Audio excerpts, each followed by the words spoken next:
গল্প অ্যানিমেশন চ্যানেলে আপনাদের স্বাগত। বীরভূমের কলেশ্বর গ্রামে গঙ্গাধর নামে এক ভিখারি থাকত। গঙ্গাধর রোজ ভিক্ষা চাওয়ার সময় ভগবান শিবকে মনে মনে স্মরণ করত। সে মন্দিরের সামনে দাঁড়িয়ে দাঁড়িয়ে দেখত সবাই শিব মন্দিরে ফল ফুল নানা রকমের মিষ্টি ভগবানের পায়ে অর্পণ করছে। এরা সবাই কত ভাগ্যবান যে এরা এত কিছু ভগবানের পায়ে অর্পণ করতে পারে, কিন্তু আমার এত দুর্ভাগ্য যে আমি প্রার্থনা ছাড়া আর কিছুই দিতে পারি না। আর কতদিন এইভাবে নিজের পরিবার চালাতে হবে? গঙ্গাধর কোনো ভিক্ষা না পেয়ে মনের দুঃখে ভগবান শিবের জপ করতে করতে সেদিনকার মতো বাড়ি যায়। তোমার মুখ দেখে তো মনে হচ্ছে আজ কিছুই ভিক্ষা পাওনি। না, আজও সারাদিনে কোনো ভিক্ষাই পাইনি আমি।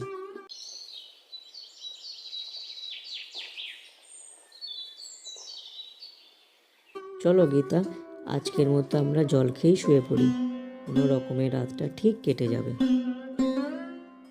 এদিকে গঙ্গাধর আর তার স্ত্রী গীতার সব কথা কৈলাস পর্বতে বিরাজমান শিবশঙ্কর ও দেবী পার্বতী শুনছিলেন। হে নাথ, গঙ্গাধর আপনার পরম ভক্ত। সে সবসময় আপনার নাম জপ করে। এই মুহূর্তে সে এটাই ভাবছে যে কেন আপনি তার প্রার্থনা শুনছেন না। হে দেব, আপনি তো ভোলেনাথ। আপনি তো আপনার ভক্তদের কাঙ্ক্ষিত ডাকেও সাড়া দেন। তাহলে গঙ্গাধরকে কেন আপনি সাহায্য করছেন না দেব? দেবী পার্বতী, আমিও এটাই চাই যে আমার ভক্তরা সবসময় যাতে সুখ ও সমৃদ্ধিতে থাকুক, কিন্তু এটা গঙ্গাধরের হাতে যে সে কি আমার পুজোর ফল গ্রহণ করার উপযুক্ত কিনা। হে নাথ, অপরাধ নেবেন না। আমি গঙ্গাধরকে পরীক্ষা করে দেখতে চাই। আচ্ছা দেবী, তবে তাই হোক। দেখা যাক তবে যে ওদের বিশ্বাস অখণ্ড থাকে নাকি হার মানে ওরা।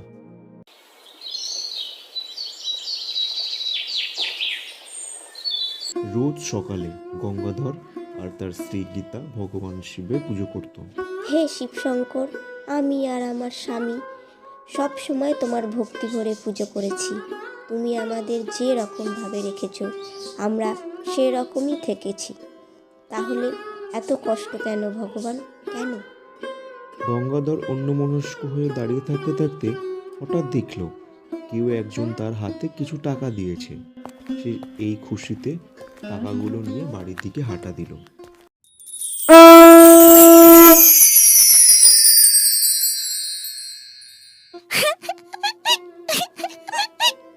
দূর দূর, চুপ কর। সব সময় খাই খাই করে জ্বালিয়ে খেলো। বললাম তো তোর বাবা এই গ্রামে নেই। পয়সা নিয়ে ফিরলে তবে তোকে খেতে দিতে পারবো। ছি মা, ও বাচ্চা মেয়ে, ও কি আর অত শত বোঝে? দেখে তো মনে হচ্ছে খুব খিদে পেয়েছে ওর। দেখো না বাবা, এখন কি করি বলো তো? কিভাবে এর খিদে মেটাই আমি? এই মায়ের তো খুব কষ্ট এখন, কিন্তু আমার কাছে তো দেওয়ার মতো কিছুই নেই। যেটুকু পয়সা আজ ভিক্ষা করে পেয়েছি সেটুকু কি দিয়ে দেব? যাক, অত ভেবে কাজ নেই। গঙ্গাধর সব টাকাই ওনাকে দিয়ে দিল। বেঁচে থাকো বাবা, বেঁচে থাকো। ভগবান তোমার মঙ্গল করুক। গীতা, কোথায় তুমি? এসে গেছো তুমি? কি ব্যাপার, কিছু কি হয়েছে তোমার? কি আর বলি তোমায়, আজ যখন বাড়ি ফিরছিলাম তখন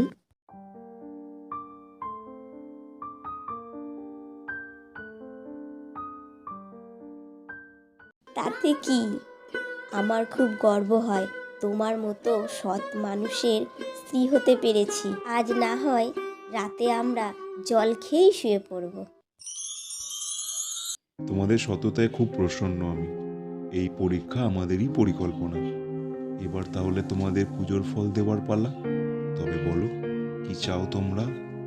আপনারা সব সময় যে কোনো পরিস্থিতিতে আমাদের সহায় থাকবেন। আর আমরা সবসময় যাতে সৎ মার্গেই থাকতে পারি। তথাস্তু।